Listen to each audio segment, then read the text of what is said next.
Bonjour et bienvenue dans ce numéro de Face au Business. Aujourd'hui, on va parler d'action sociale, d'énergie solaire et des initiatives d'Incube at UO. Pour ce faire, nous avons invité sur notre plateau M. Sidibé Sebogo. Il est le représentant du coordonnateur du groupe d'action pour le SOUM. Sur notre plateau, nous sommes aussi avec M. Séverin Nassar. Il est le DG de 2ES. Lui-même, il va bien définir la structure. Nous sommes aussi sur ce plateau avec Mme Aminata Zerbo-Savané. Elle est responsable des relations extérieures à Incube at UO. Et enfin, sur notre plateau, nous sommes avec M. Tassere Yamiogo. Il est le promoteur de Posotaf. Alors, sans plus tarder, nous allons faire connaissance avec nos invités. M. Sebogo, définissez-nous le groupe d'action pour le SOUM et pourquoi l'avoir créé? Merci beaucoup, madame, pour cette question. Le groupe d'action pour le SOUM, c'est un groupe qui intervient dans l'action humanitaire et autres actions, parce qu'il ne faut pas perdre de vue qu'actuellement, la province de SOUM traverse des difficultés liées à l'insécurité. Et quand on parle de difficultés liées à l'insécurité, ça veut dire qu'il y a également les questions d'ordre humanitaire qui se posent. Donc, les manques de vivres, les manques de médicaments, les manques... Il y a les questions aussi d'ordre économique. Exactement, tout à fait.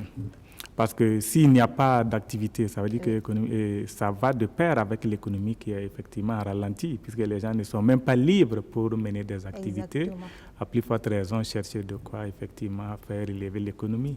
Donc, c'est au regard de tout ceci que nous avons eu l'idée, l'initiateur du nom de Ahmed Diko a eu l'idée effectivement de regrouper les gens. Les acteurs économiques surtout. Tout à fait. Autour effectivement de la plateforme au niveau du SOUM pour venir effectivement en aide à la population qui est en détresse actuellement. Donc il a eu cette idée-là d'inviter les gens pour qu'effectivement on puisse réfléchir et voir comment est-ce qu'on peut contribuer pour venir en aide à cette population qui est en détresse. D'accord, nous allons revenir en détail. Monsieur Nassar, on va parler de 2ES. 2ES, ça veut dire Eco Electrical Service. Eco, vous entendez parler d'économie. Oui. Donc, il y a l'énergie et il y a le service électrique qui fait partie. Donc, Eco Electrical Service, c'est pourquoi c'est 2ES. OK. Alors, la présentation? OK, Eco Electrical Service, moi, Séverin Nassar, j'ai décidé de créer l'entreprise parce que dès l'école, j'avais juste envie d'avoir mon entreprise. Raison pour laquelle, après le parcours professionnel dans des entreprises privées, j'ai décidé de mettre en place mon entreprise. Donc, on a créé l'entreprise pour le développement du Burkina, pour régler les questions électriques, parce que très souvent, il y avait des incidents électriques au niveau des foyers, au niveau des industries. Donc, mon objectif, c'était de mettre fin à ces incidents et aussi résoudre le chômage au niveau du Burkina Faso. Répondre à plusieurs problèmes, en quelque sorte. Merci, nous allons y revenir. Alors, Madame Zerbo, on va parler d'Incube at UO. Merci Fatou. Incube at UO, c'est l'incubateur digital de l'université Joseph Kizerbo. Donc, c'est un incubateur universitaire qui s'adresse à la communauté universitaire pour accompagner toute idée de projet d'entreprise, que ce soit des idées des étudiants ou des enseignants, à forte composante numérique, parce que nous sommes un incubateur digital. D'accord, merci beaucoup. Et il faut rappeler que sur ce plateau, il y a un projet déjà que vous accompagnez et il va se présenter. Monsieur Yamero, présentez-nous Posotaf. OK, Posotaf, c'est un service de restauration en ligne qui permet à toute personne qui veut se restaurer de passer sa commande et nous chargeons maintenant de la livraison. D'accord. Alors, d'où vous êtes venu l'idée de créer Posotaf? Bon, si vous remarquez, dans la sous-région, notamment en Côte d'Ivoire et au Burkina et au Ghana, il y a ces services-là qui existent déjà. Au Burkina, nous ne connaissons pas ces genres de services où tu peux rester à la maison et lancer ta commande dans le restaurant où tu veux et puis on va venir te livrer. Ou via bien, une application. Voilà, via une application. Ou bien peut-être rester au service et puis lancer ta commande. On va venir te livrer au service et tout. Nous avons un besoin de ces genres de services. D'accord, merci. C'est à travers toutes ces remarques-là qu'on a décidé de lancer Posotaf. D'accord. Madame Zerbo, pourquoi Incube at UO? Comme je l'ai dit, Incubatio, c'est l'incubateur digital de l'Université Joseph Kizerbo, la plus grande université de notre pays. C'est un vivier de potentialités et de talents qui, à notre sens, n'est pas assez exploité ou valorisé. Donc, il y a ce besoin d'encadrement et d'accompagnement de ces talents-là afin de les transformer en quelque chose de concret, en structure qui puisse créer de la richesse, de la valeur, inculquer la vocation de l'entrepreneuriat à nos étudiants et leur dire qu'il y a d'autres alternatives à la sortie de l'université que de faire des demandes d'emploi. Ou de passer des concours. Ou de passer des concours. Ouais. Et surtout que l'offre en matière d'emploi est très réduite dans notre pays. Il est important que dès l'université, ils songent à cette perspective-là, de pouvoir eux-mêmes être des employeurs au lieu de vouloir sortir, être des employés. Et il y a cette vidéo de Banderas que j'aime pas mal partager avec nos étudiants, où il faisait le parallèle entre son pays d'origine et les États-Unis, en disant qu'on ne peut pas développer un pays avec 80% des gens qui veulent être des employés. Qui va employer qui? Exactement. Donc il est important d'inculquer cette culture-là à nos jeunes et de leur offrir un cadre où justement ils peuvent recevoir la formation et l'accompagnement qu'il faut pour devenir des entrepreneurs à succès et contribuer au développement socio-économique de notre pays. Merci. Alors, parlons de cadre. Quels sont les services que vous offrez à ces jeunes-là? Donc, au niveau d'Incubatio, d'abord, il y a plusieurs, pour les incuber, on offre des formations qu'on ne va pas retrouver dans le cursus traditionnel, donc des formations en entrepreneuriat, des formations en gestion d'entreprise, des formations de leadership pour leur permettre d'acquérir en fait toutes les aptitudes, toutes les qualités qu'il faut pour être des entrepreneurs à succès, comment gérer une entreprise, pour bien s'entourer, comment choisir ses associés, comment choisir ses collaborateurs, comment valider son idée et surtout comment convaincre que notre idée a du potentiel, convaincre des investisseurs de bien vouloir financer notre idée. Donc, c'est un ensemble de formations qui leur est offert justement pour les préparer à leur carrière d'entrepreneur, si je puis m'exprimer ainsi, et aussi du mentoring. Nous leur offrons du mentoring et du coaching. Du mentoring grâce à des entrepreneurs déjà, on va dire, aguerris, qui viennent partager avec eux leurs expériences pour leur permettre d'éviter les écueils qu'eux ont peut-être connus sur leur parcours, les aider à affiner leur projet d'entreprise. Et c'est une partie importante en fait de l'accompagnement. Je profite de remercier en tout cas tous les mentors, tous les entrepreneurs qui seront disponibles pour cet exercice-là. D'accord. Merci beaucoup. Monsieur Nassa, on va parler des services de Eco Electrical Service. Eco Electrical Service évolue dans les énergies renouvelables. Nous évoluons dans la maintenance industrielle. Nous faisons des installations industrielles, de l'éclairage public, des installations bâtiments. D'accord. Et nous fournissons aussi le matériel, le matériel solaire et le matériel électrique. Et quelles sont les réalisations qui vous ont marqué? Ok, les réalisations qui nous ont marqué, c'est que quand nous avons commencé à installer les lampes LED, nous avons choisi les bons fournisseurs. Donc aujourd'hui, quand je prends Coris Bank, le siège de Coris Bank, depuis 2014, nous avons installé les lampes LED. Jusqu'à présent, aucune lampe n'a été changée.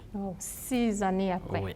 En 2012, nous avons installé pour Compassion Internationale. Jusqu'à présent, les lampes sont toujours là. Ouais. Quand on prend aussi Simbukina, tout l'éclairage public, en 2014, nous avons fait, et jusqu'à présent, toutes les lampes sont toujours là. Donc moi, je suis fier quand je passe et puis je vois que nous avons fait des réalisations qui tiennent nos faits. Et c'est durable. En fait, les gens sont en train de faire des dépenses de long terme, pas des dépenses à court terme. Et je pense que ce qui est difficile pour la population burkinabé, c'est des dépenses à répétitif. Exactement. Donc c'est ce que nous sommes en train de vouloir lutter contre. Oui.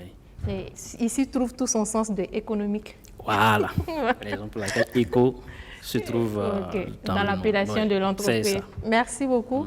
Monsieur Sebogo, nous savons qu'en 2 semaines, le groupe d'action pour le SUM a pu rassembler 2 millions de vivres pour la population de Djibo. Alors, est-ce qu'on peut en parler? Exactement. Il faut dire effectivement, en 2 semaines, nous avons pu mobiliser 2 millions de vivres. Mais cela est dit... 42 millions et de 42 vivres, millions de vivres, s'il vous plaît. Et c'est très important à répéter, 42 millions de vivres. Et c'est grâce au génie créateur de l'initiateur Ahmed Dicko. Parce qu'il ne faut pas ignorer que, bon, quand on parle d'une initiative comme ça, c'est la qualité de l'homme qui se trouve derrière, que les gens ne vont pas donner de l'argent à n'importe qui. Oui, Quelqu'un dont ils ne font pas confiance, ils ne vont pas apporter leur contribution à ce monsieur. Exactement. Parce qu'on doute, si on doute de sa compétence, on ne donnera pas. Oui. Donc ici, moi, je lis cette réussite à la qualité de l'homme. C'est vrai, nous avons été un comité où nous avons travaillé de façon collégiale au nombre de 15 membres au sein du comité, mais c'est surtout ce monsieur. Moi, je pense que ce salut-là vient beaucoup plus de ce monsieur. D'accord. Voilà. Alors, comment ça s'est passé le ravitaillement? Nous savons que depuis fin mars, le SOUM est coupé du Burkina Faso. Tout à fait. En fait, il faut dire que le ravitaillement, nous avons été voir les plus hautes autorités de ce pays pour demander à ce qu'on nous escorte, on sécurise tous les trajets pour qu'on puisse acheminer les vivres. Effectivement, le chef de l'État a répondu favorable à cette requête et a mis à notre disposition vraiment des militaires, des agents de la sécurité, dont les FDS et autres, y compris les militaires, qui nous ont escortés. Les militaires nous ont escortés depuis le stade du 4 août jusqu'à Djibo, aller-retour. Donc, il a été mis à notre disposition, si je peux me le permettre, un drone 3 blindés, plus des pick-up, ainsi de suite, pour vraiment faciliter ce travail. N'eût été cette escorte-là, ce n'était pas évident. D'accord. Alors, comment vous avez fait pour collecter ces dons-là? Non, bon, l'initiative étant noble. Ça veut dire que, bon, nous avons d'abord à l'interne, il y a eu cette confiance de travail qui a été menée. Donc, les gens ont adhéré à l'initiative au point que chacun a mouillé le maillot comme il le peut. Et maintenant, derrière tout, c'est à l'initiative. Et à l'initiateur, du moins le coordonnateur Ahmed Dicko, qui incarnait vraiment beaucoup de confiance. Et quand on a rendu l'affaire publique, les gens ont vite adhéré. Et beaucoup ont adhéré grâce à la qualité des membres et surtout aussi à la confiance qu'ils ont eu à placer à l'initiateur. D'accord. Merci beaucoup, Monsieur Sebogo. Monsieur Nassa, vous existez depuis 2011. Est-ce qu'on peut parler des difficultés que vous avez pu rencontrer et quelles sont les stratégies que vous avez pu mettre en place en tant qu'entrepreneur pour faire face à ces difficultés-là? Ok. Il y a eu des difficultés, hein, il y en a eu beaucoup. Donc, on peut parler peut-être dès le début et puis on verra l'évolution. Ok, le début, il faut dire que c'est une entreprise que j'ai créée avec 500 000 francs. Wow. Bon, quand j'étais déjà dans une mine d'or de la place, je tenais coûte que coûte à ce que l'entreprise voit le jour. Et on commençait avec des amis, on était 3 à aller. Et quand j'ai trouvé le local pour qu'on commence les formalités, les 2 ont désisté. Wow. Ah, vous avez parlé comment ça va se faire entourer. Oui. C'est pas facile. Donc quand les 2 ont désisté, je dis bon, moi j'avais déjà loué le local. Wow. Et il ne me restait plus de fonds. Oui. Mais si je demandais aux locataires de me rembourser mes fonds, ça allait être très difficile. Donc, très difficile. Oui, je me suis dit bon, il faut foncer. Oui. Il faut foncer, il ne faut pas reculer. Donc, j'ai décidé de foncer. Et là, grâce à mon père, j'ai fait venir de l'extérieur et pour ses vacances, parce que je voulais créer l'entreprise et le souci qu'il soit là et que je le bloque. Et quand il est arrivé, effectivement, je l'ai bloqué. Je dis, bon, voici ce que je veux faire. C'est petit, mais on va y croire. Oui. Donc, c'est dans ça on a lancé. Et petit à petit, dès qu'on fait des installations, quand on gagne le marché, on fait les installations et le bénéfice et le prix qu'on a mis, on reprend et puis on achète du matériel pour pouvoir continuer. Et en même temps, j'utilisais mon salaire que j'avais à la mine pour payer en fait les employés. Parce qu'en son temps, je n'étais pas marié et puis les charges étaient assez limitées. Donc, c'est ce que j'ai fait jusqu'à ce qu'à un certain moment, j'ai réussi à avoir un crédit sur la base de mon salaire pour pouvoir aller pour la première fois en Chine, commencer à payer le matériel et puis revenir. Et chaque année, si j'ai mon congé, je vais en Chine pour payer le matériel et puis revenir. Donc, mais dans tout ça, il y a eu des moments où j'ai été arnaqué. Oui. C'est que la première fois que je devais faire la plus grosse commande de ma carrière, qui faisait 16 millions, je les ai perdus. Oh. Parce que quand le matériel revenait, quand on a ouvert le conteneur, on a trouvé que c'était des vitres ou des panneaux solaires. Donc, ça n'a pas été facile, mais bon, je me suis dit, ce n'est que le début. Oui. Il y en a encore d'autres obstacles qu'il faut affronter. Et on est resté, et je dis, on ne recule pas. On fonce et on a continué malgré les obstacles. On est allé faire des soumissions de marché, on n'a pas eu. On a été doublé. On a eu des employés qui ont eu le courage de détourner des marchés à leur profit. Oui. On a rencontré pas mal de problèmes. Oui. On a rencontré le parcours la vie de assez l'entrepreneur. long. Oui, on a rencontré pas mal de problèmes. Mais ça ne nous a pas empêché d'évoluer. Oui. Et parce que moi, j'ai toujours dit, même jusqu'à présent, avec mes employés, je dis, NASA Sévérin n'est qu'un élément de l'équipe. J'ai eu l'idée, mais je ne dois pas être indispensable au bon fonctionnement de l'entreprise. Ce qui veut dire que si un jour, normalement, si je ne le souhaite pas, si je n'existe plus, l'entreprise doit continuer à fonctionner. Donc l'organisation est en train d'être faite dans ce sens. Et je dis, chaque employé doit être responsable dans son service. Et si tu es responsable, tu dois assumer tout ce qui se passe dans ton service. Et notre politique, quand on vient dans la société, quand on lit notre politique, chaque employé est responsable. Donc, c'est pour dire que même si aujourd'hui je venais à ne plus être à 2GS, normalement 2GS doit exister. Oui. Créé en 2011, on n'a que 9 ans actuellement, mais je pense qu'on doit quand même avoir les 100 ans. Même si à un certain moment, moi, Dieu décide à autre chose. Tant qu'on y travaille, on peut y arriver. On peut y arriver. Donc pour moi, je sais que les acteurs qui sont à 2GS aujourd'hui sont conscients. Et c'est des jeunes assez intelligents. Et je les fais savoir, 2GS, ce n'est pas pour Sévérin NASA. Exactement. 2GS, c'est pour l'équipe, ce n'est pas pour une personne. Oui. Au départ, c'était une entreprise individuelle. Oui. Nous sommes devenus, c'est une entreprise morale. Ce n'est plus pour NASA Sévérin, mais c'est pour vous. Oui. Alors, c'est un outil de travail qu'il faut protéger.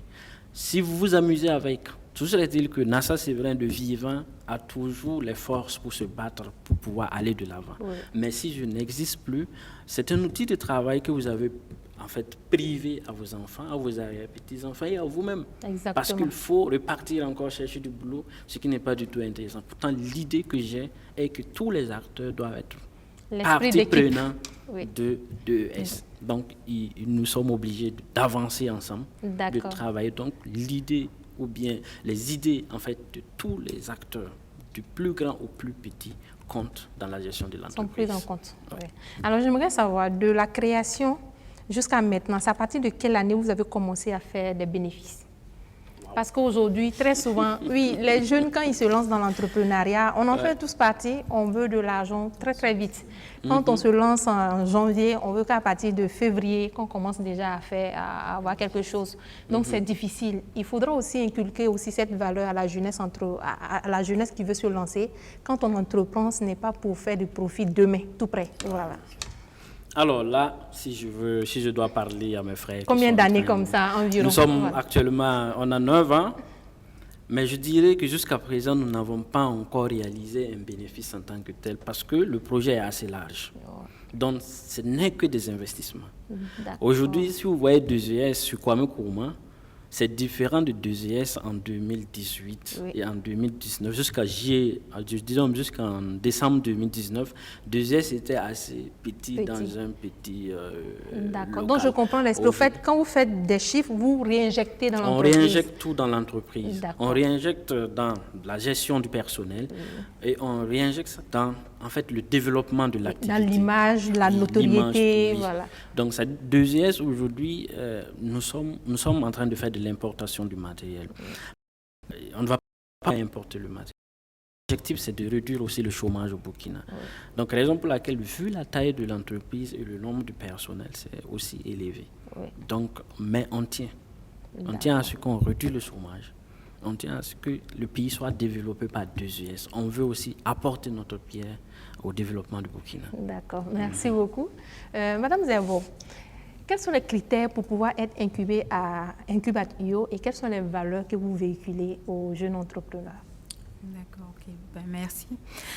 Déjà, j'aimerais un peu revenir sur l'histoire de cet incubateur-là. Oui. Le département informatique, dès le début, les enseignants, de par leur mission, et peut-être parce qu'on est dans le numérique aussi, accompagnaient déjà les jeunes, d'accord, sur des idées de projets et les accompagnaient même à participer à des concours de façon individuelle, de façon informelle, et à même participer à des concours. Et on a certains qui ont même été lauréats à ces concours-là. Mais on s'est rendu compte qu'on n'allait pas jusqu'au bout. Parce que ça se limitait des fois, voilà, aux solutions techniques et tout. Mais on n'allait pas jusqu'au bout, jusqu'à formaliser une structure pour porter en fait le projet. Et même au-delà de l'université, même au-delà de la formalisation, accompagner cette structure-là à grandir et à pouvoir générer des richesses, de la valeur. Donc, c'est pour ça qu'on a ressenti le besoin de formaliser cet accompagnement-là en créant l'incubateur. Donc, cet incubateur, à l'origine, c'est un peu, on va dire, c'est l'initiative des enseignants en informatique. Mais aujourd'hui, d'autres enseignants, d'autres disciplines nous ont rejoints. Parce que pas juste des informaticiens peuvent former de futurs entrepreneurs. On a besoin de plusieurs compétences. Plusieurs compétences. On a des économistes, on a des spécialistes en gestion.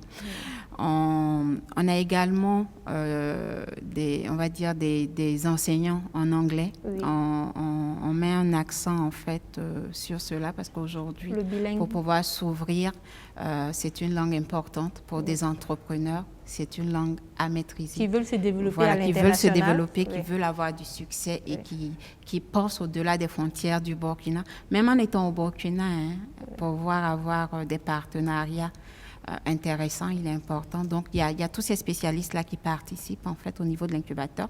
Et comme je l'ai dit, le numérique est transversal. Donc, nous recevons des projets de toutes les disciplines, que ce soit de l'agriculture, de la santé ou même de l'énergie. Il y a la culture aussi. Voilà, la culture. Donc, la seule exigence que ces projets doivent avoir, c'est une forte composante numérique parce que c'est notre cœur de métier, c'est ce que nous savons faire et c'est ce que nous pouvons justement transmettre.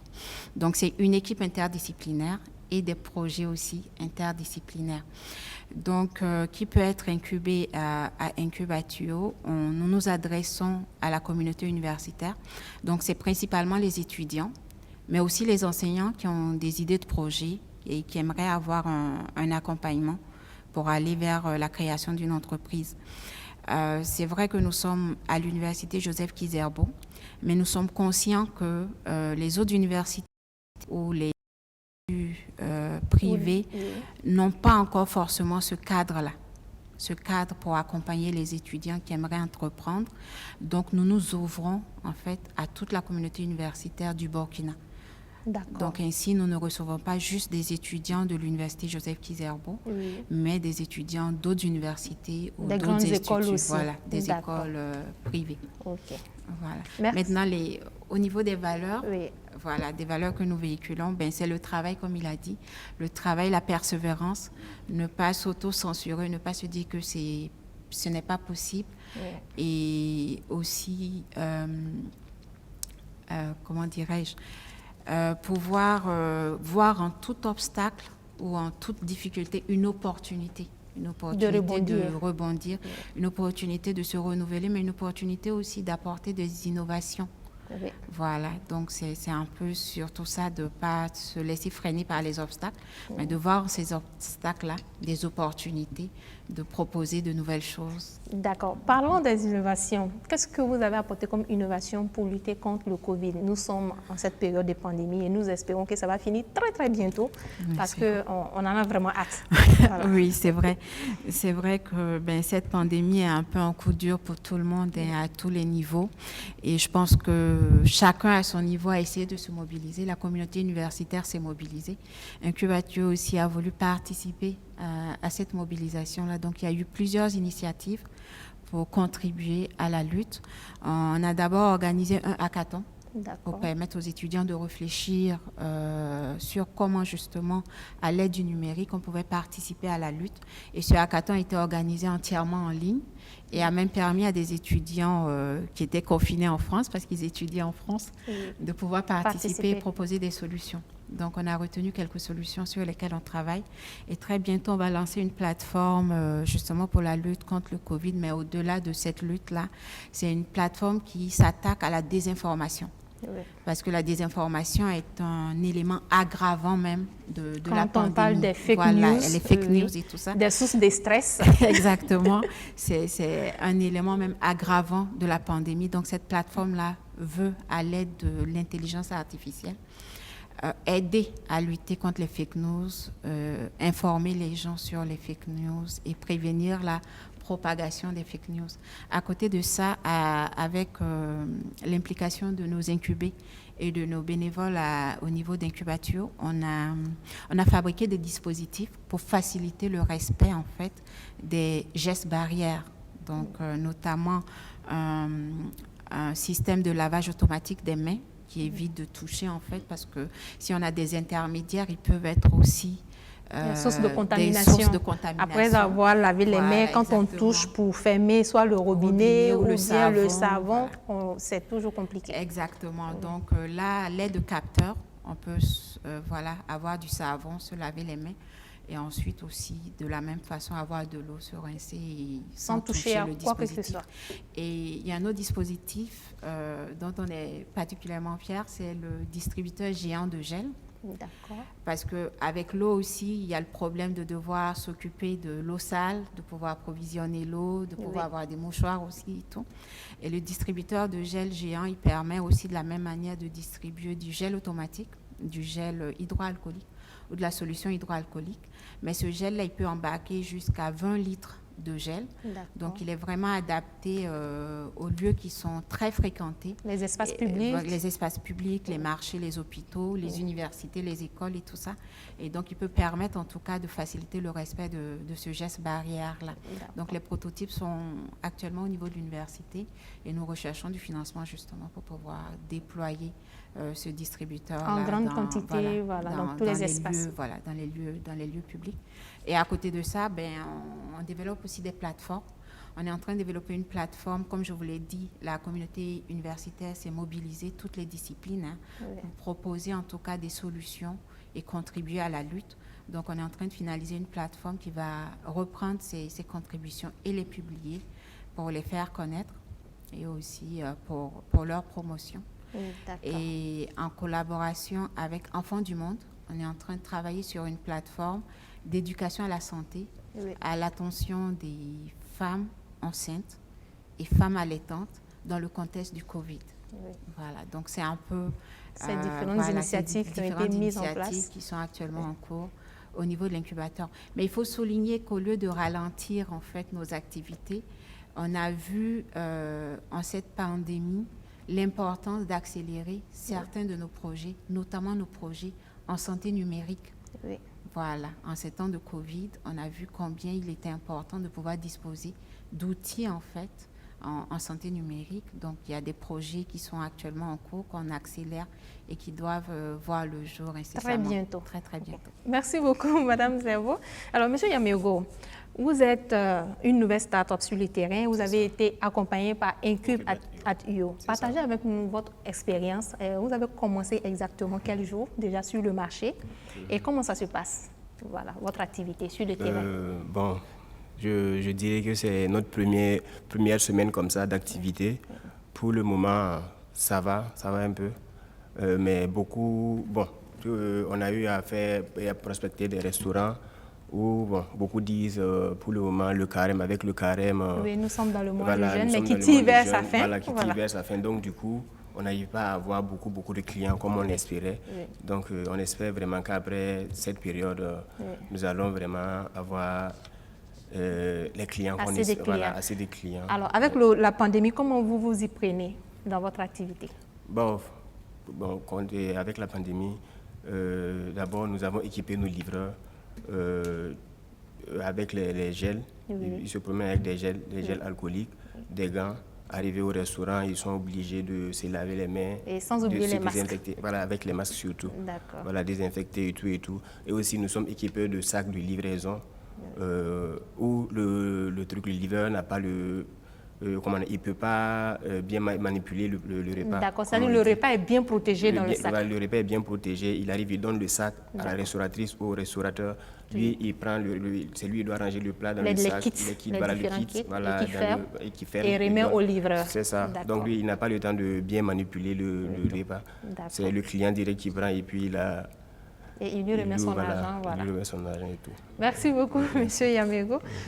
Monsieur Sebogo, après le ravitaillement de Djibo, quelles sont les actions à venir et quelle est la suite en fait? Effectivement, merci beaucoup madame pour cette question. Il faut dire que c'est une initiative qui entend poursuivre ces actions. Ça veut dire que les collectes de fonds même continuent puisqu'on n'a toujours pas arrêté et on prévoit arrêter le 31 mai. D'accord. Donc, ça veut dire qu'il y a d'autres actions. Collectes encore qui sont en cours et il y aura d'autres ravitaillements. En même temps même qu'on acheminait, des gens continuaient de donner. D'accord. Pendant même qu'on effectuait les déplacements sur Djibo, des gens continuaient de donner. Donc, la solidarité a tout son sens. Ah oui, tout à fait, la solidarité a tout son sens. Ça veut dire qu'il y aura l'acte 2 encore. D'accord. Voilà, ça c'est l'acte 1, il y aura l'acte 2.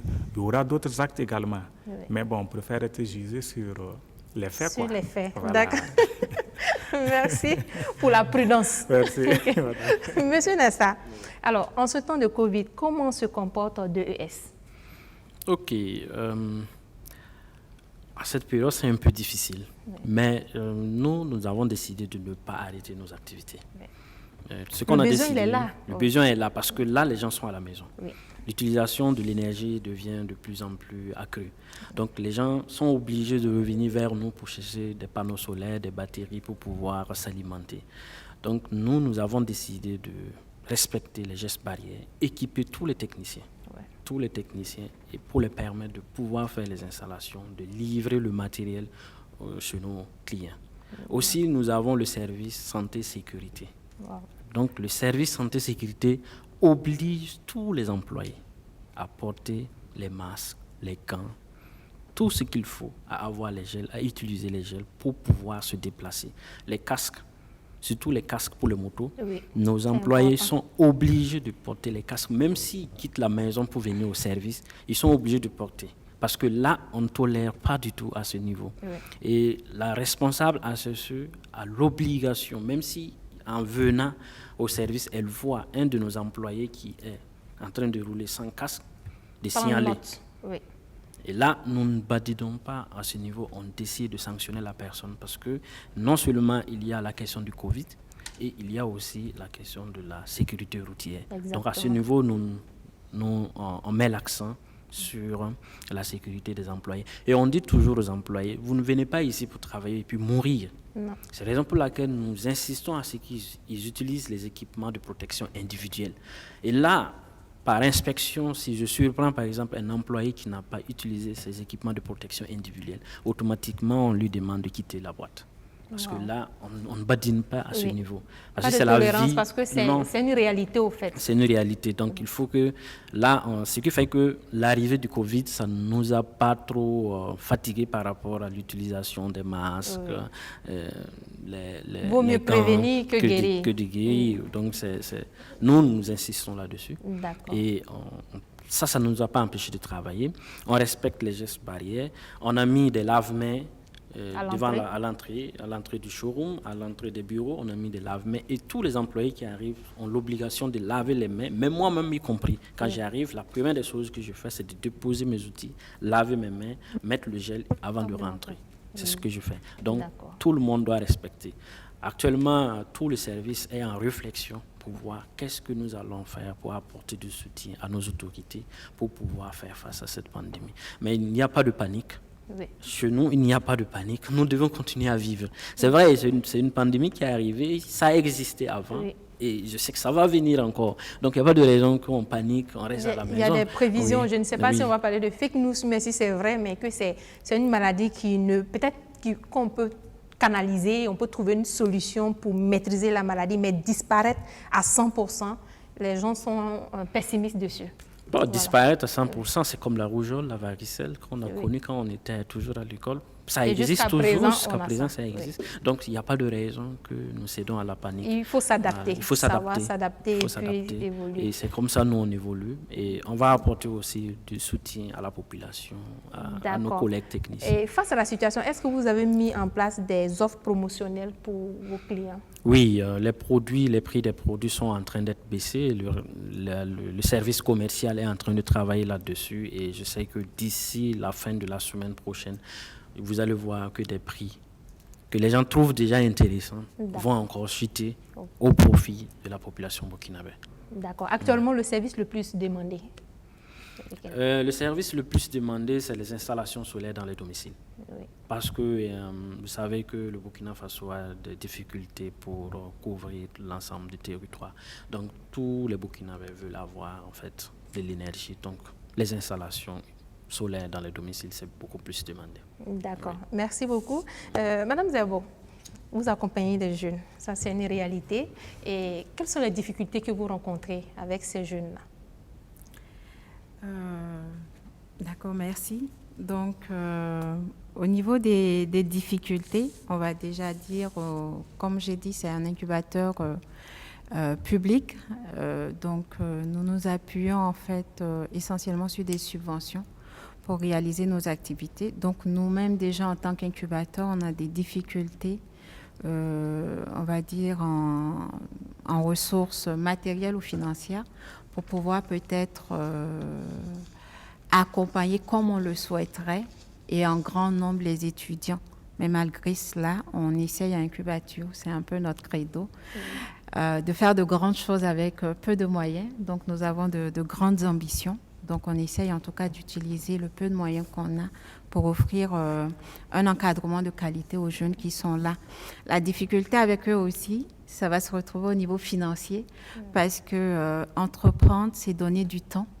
D'accord, c'est donner du temps et de l'énergie pour travailler sur son idée, pour la développer. Une bonne dose de motivation. Oui, énormément de motivation, surtout quand il y a des obstacles, il faut y croire, comme M. Nassal a dit. Il faut vraiment y croire. Je pense que c'est l'une des clés du succès. Et ne pas céder au découragement. Oui. Et c'est dire qu'à force de travail, on peut y arriver, on peut créer quelque chose d'intéressant, quelque chose qui va contribuer justement au développement du pays. Donc à leur niveau aussi, il y a ça. Nos étudiants aussi, des fois, ils n'ont pas de bourse, ils ont des besoins basiques qui sont là.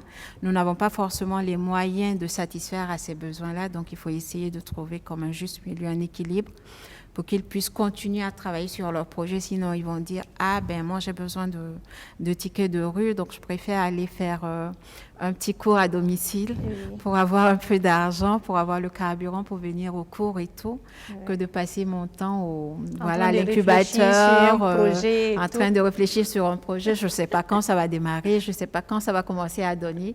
Donc, il faut continuellement les motiver et aussi les aider comme on peut, voilà, à poursuivre ce rêve-là, à persévérer et à pouvoir y arriver. Sinon, le potentiel, il est là.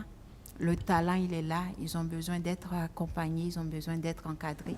Ils ont besoin aussi qu'on croit en eux. Exactement. Et qu'on leur donne la chance de pouvoir s'exprimer et voilà, de pouvoir mettre en valeur leur talent, leur potentialité. Donc, les difficultés, elles sont essentiellement, on va dire, financières. Mais sinon, la motivation, tant au niveau des incubés qu'au niveau des animateurs, elle est là. Donc, des enseignants qui viennent bénévolement accompagner ces jeunes-là parce qu'ils pensent que ça peut être une solution à nos problèmes de chômage. Parce qu'en tant qu'enseignant, il n'est pas intéressant de voir qu'on forme des jeunes et ensuite qu'on les rencontre dans la rue, dans des situations difficiles. Voilà, c'est ça. Avec leur feuille de demande sous la main et après plusieurs mois, plusieurs années, ils n'ont pas encore pu trouver une situation stable. Donc, je pense que c'est un peu ce combat-là et un peu cette contribution-là que ces enseignants font au niveau de Incubatio. Mais il faut dire que c'est une initiative aussi qui est accompagnée par des partenaires, par des entrepreneurs, comme je l'ai dit, des coachs en fait, qui viennent, qui trouvent l'initiative noble et qui contribuent de leur temps avec leur temps, avec leur expertise, à l'accompagnement de ces jeunes-là. Donc, j'aimerais citer Profégec, qui est un projet en cours et on est Femmes Jeunes Entrepreneurs. Et on est partie prenante de ce projet-là qui nous permet en tout cas de pouvoir accompagner ces jeunes-là. Et Posotaf, justement, fait partie de la première cohorte de Profégec. Et on va bientôt, vu l'engouement en tout cas et l'intérêt qu'il y a, lancé le recrutement de la deuxième cohorte. Donc, en plus de Posotaf, il y a 4 au moins projets qui vont être lancés bientôt dans le cadre de ce projet. On a aussi l'accompagnement du Grand-Duché du Luxembourg et on a même un partenariat avec l'incubateur de l'Université du Luxembourg qui nous permet justement de réaliser l'une de nos activités en fait phares qui permet la vulgarisation de l'entrepreneuriat. Comme je l'ai dit, il fallait inculquer, il faut trouver le moyen d'inculquer cette vocation-là à nos étudiants. Et cette activité, c'est l'Ideation Camp, je pense que vous en avez entendu parler aussi, bien sûr, qui permet pendant 3-4 jours d'offrir à une 50aine d'étudiants de vivre l'expérience de ce qu'être un entrepreneur, partir de l'idée de projet, la valider, la mûrir, et présenter le projet et la présenter à des investisseurs Oui. et pouvoir les convaincre qu'il faut investir, il faut financer ce projet-là. Donc, c'est une activité très enrichissante pour eux sur le plan de l'apprentissage entrepreneuriat, mais aussi sur le plan des connexions qui se créent, parce que c'est des étudiants qui viennent de divers domaines. Oui. Donc, il y a des liens qui se créent et au-delà de l'activité, on voit que ces liens perdurent et ils arrivent à créer des équipes et à faire des choses intéressantes. Merci beaucoup, Madame Zerbo. Le temps passe tellement vite. Un dernier message et puis un contact où vous joindre. On va faire un tour de table. Voilà, les autres vont s'exprimer. OK, ça marche. D'abord, j'aimerais vous remercier de l'opportunité que vous nous donnez. Donc, merci à BF1 de nous donner l'opportunité de parler d'incubateur, de présenter cet incubateur, ce jeune incubateur, mais avec de grandes ambitions. Qui va aller loin, bien sûr. Oui, on l'espère, avec de grandes ambitions, de présenter ce que nous faisons au niveau de cet incubateur-là. Et avant mon dernier mot, j'aimerais quand même remercier en fait les autorités de les autorités de l'université. Joseph Kizerbo pour leur disponibilité, pour leur accompagnement. Je n'oublie pas notre directeur du FR qui est très disponible, comme on dit, qui est prêt pour nous. Donc, qui nous accompagne, le doyen de notre département et tous les enseignants qui s'impliquent pour faire vivre cet incubateur-là. Mon mot de fin ira d'abord aux étudiants, aux jeunes en général, pour leur dire de ne pas s'auto-censurer, de croire que c'est possible. Je pense qu'ils ont beaucoup d'exemples à travers non seulement le Burkina, mais le monde, que c'est possible et que les obstacles ne doivent pas être un frein, mais plutôt des opportunités pour innover, pour entreprendre. Et on a tellement de problèmes au Burkina que c'est autant d'opportunités d'entreprendre. Exactement. Et donc, j'espère autant d'entrepreneurs. Et c'est un peu ce que Incubatio essaye de faire au niveau de la communauté universitaire. Et l'université est censée être un vivier de créativité et d'innovation. Donc, accompagner cette créativité-là à pouvoir contribuer au développement socio-économique de notre pays. D'accord. Le contact? Le contact, ça sera contact@incubatio.tech. D'accord. Sinon, directement le numéro de téléphone.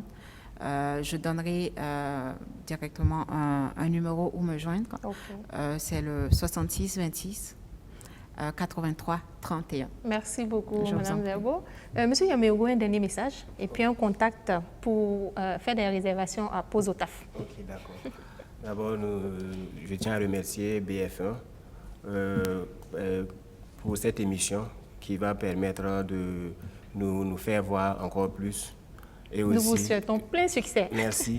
Et nous remercions aussi notre incubateur Incubate.io et ses partenaires. D'accord. Si ce n'est pas grâce à eux que notre projet verra le jour, Inch'Allah. Le projet a déjà vu le jour, donc ça va grandir. Ouais, le contact. 77 67 68 68. Merci beaucoup. Monsieur Sevogo, voilà un dernier message. Okay, merci beaucoup, madame. Pour commencer, je remercie d'abord BF1 au nom du comité, au nom du groupe d'action pour le SOUM, pour nous avoir permis cet entretien qui permettra aux uns aux autres de connaître effectivement le groupe d'action pour le SOUM et de savoir ce qu'on a eu à faire. Exactement. Et de comprendre ce qui viendra. Oui. Voilà, donc on remercie également les différents donateurs parce que c'est un cri de cœur qui a été lancé, qui a été entendu, donc sans distinction d'ethnie ni de couches sociales. Les uns et les autres ont vraiment contribué comme bon leur semble et comme vraiment ce qu'ils peuvent. Donc à ce niveau, nous les remercions beaucoup. Donc comme contact, il y a le 70 20 42 77 76 20 42 70. Merci beaucoup, Voilà, Monsieur Sebogo. Monsieur Nassar, le dernier message et puis le contact. Ok. Moi, je dirais merci à l'ensemble de l'équipe d'ES. Je salue aussi nos partenaires étrangers. Et je salue BF1 qui nous a donné l'opportunité de se présenter. Je pense que les Burkinabés vont avoir encore de nouveau l'image de Exactement. ES. Et je vais demander aux autorités burkinabées d'avoir confiance aux jeunes burkinabés. Parce que nous sommes capables. Et on en a vu. Oui, en cette pandémie, on a vu tellement d'innovations qu'on a dit waouh! Nous pouvons faire de merveilleuses choses pour notre pays. Parce que notre pays, on aime notre pays. Exactement. On a envie de faire des choses extraordinaires pour notre cher pays. Mais il faut qu'il nous donne les occasions pour qu'on puisse s'exprimer. On se bat, mais il faut aussi qu'il nous donne en fait, l'opportunité. Donc, je vais dire à mes frères aussi qui veulent venir, de venir. S'il y a des obstacles, mais ça ne doit pas nous empêcher d'évoluer. Non. On peut tomber, on peut se relever. Donc, et justement, quand on tombe, il faut se relever. Voilà. Il faut regarder pourquoi on est tombé. Il ne faut pas regarder là où on est tombé. Voilà. Et en ce moment, on va évoluer facilement et on va développer notre cher Burkina. Merci beaucoup. Le contact, c'est le 65 65 16 16. Ça, c'est mon contact direct. Et je sais qu'au niveau des affiches, il y a les contacts du service commercial. Voilà. Merci beaucoup, M. Nassa. Merci, M. Sebogo. Merci, Mme Zerbo. Merci, M. Yamiro. Alors, merci à toute l'équipe de production. En tout cas, on vous souhaite plein succès dans vos différentes activités. Et on espère retrouver nos téléspectateurs pour un autre numéro de Face au Business. D'ici là, portez-vous bien et vous rentrez bien chez vous. Merci.